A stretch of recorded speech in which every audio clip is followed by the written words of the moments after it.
ആകപ്പാട് മനുഷ്യൻ സുയിപ്പാക്കുകയാണ്. ആ അത് അച്ഛനായി വരുന്നേ. ഒരുമാതിരി വൃത്തികേട് കാണിക്കരുത് കേട്ടാ. എന്ത് വൃത്തികേട്? സിനിമയുടെ ഷൂട്ടിങ്ങിന് സ്ഥലം കൊണ്ട് കാണിക്കുന്ന കണ്ട പ്രാന്തന്മാരുടെ ഇടത്തിലാണ് കൊണ്ടുവരുന്നത്. ആർക്ക് ഭ്രാന്ത്? ഞമ്മക്ക് ഭ്രാന്ത്. അതെ, ഇനി ഇതാരാണാവോ? തമ്പുരാൻ. അടുത്ത തമ്പുരാൻ ഭ്രാന്തം വന്നു. വേണ്ടൊരു തമ്പുരാൻ ഭ്രാന്തൻ, ഇപ്പൊ അടുത്ത തമ്പുരാൻ. ഇത് എന്തുവാണ്? ഒരു തമ്പുരാനെ ചോദിച്ചപ്പം എടാ ഞാനാണ് ഇവിടെ തമ്പുരാൻ.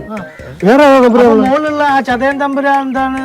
ചതയം ചന്ദ്രൻ പറഞ്ഞ തമ്പുരാൻ എന്ന് പറഞ്ഞ ഒരാളാണ് കിടന്നത്. ഏതാണ്ട് നാടകം കളിക്കണ്ടല്ലോ. തമ്പുരാൻ വന്നോ?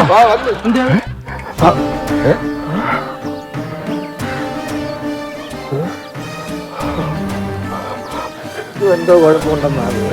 എന്തുവാണ് ഇതൊക്കെ?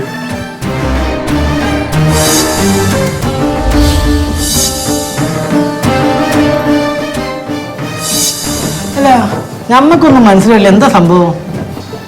കർത്തവാവും വെള്ളിയാഴ്ച. അപ്പോ അതാണ് അദ്ദേഹം ഇവിടെ എത്തിയത്. ഇതുവരെ ഇവിടെ ആളനക്കം ഇല്ലായിരുന്നു. ഇപ്പോ നിങ്ങളൊക്കെ വന്നപ്പോ നിങ്ങളുടെയൊക്കെ ഒരു സാന്നിധ്യം, അതായിരിക്കും ആത്മാവ് ഇവിടെ വന്നത്. ആര്? അദ്ദേഹത്തിന്റെ ആത്മാവ്. ആത്മാവോ? നിങ്ങൾ എവിടെയാ കണ്ടത്? ഞങ്ങളിത്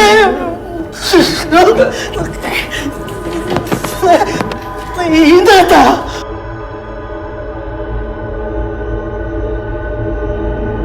അച്ഛൻ തമ്പുരാൻ, എനിക്ക് മാത്രം മരണശേഷവും രൂപമോചനം എന്താണ് നൽകാത്തത്? ഈ ദിവാനാണ് എനിക്ക് വിഷം തന്നു കൊന്നത്. എനിക്കും ഈ രൂപത്തിൽ നിന്നും മോചനം വേണം തമ്പുരാൻ. ഈ രൂപത്തിൽ നിന്നും മോചനം വേണം. വെള്ളിയാഴ്ച, അമാവാസി, ഇതിൽ നിന്നൊക്കെ എനിക്ക് മോചനം വേണം. നിങ്ങളെ പോലെ സർവതന്ത്ര സ്വതന്ത്രരായി എനിക്ക് നടക്കണം തമ്പുരാൻ.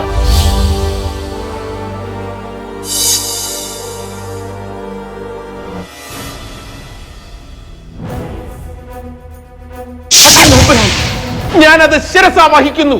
ദിവാൻ!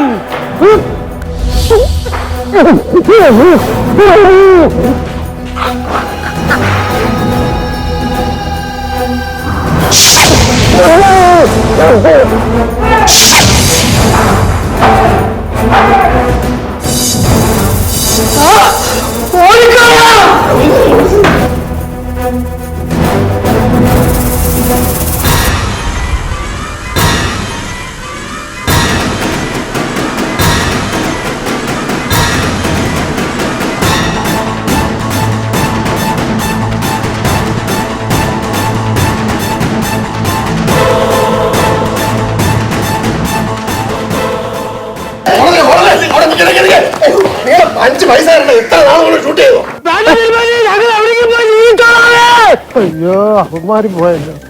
നിങ്ങൾ കുറെ ദിവസം ഷൂട്ട് ചെയ്തിരുന്നെങ്കിൽ നിങ്ങൾ പോകുമ്പോ ആത്മാവും കൂടെ വന്നേനെ. ഇനിയിപ്പം ഉള്ള കാലം പൂട്ടിയിടേണ്ട.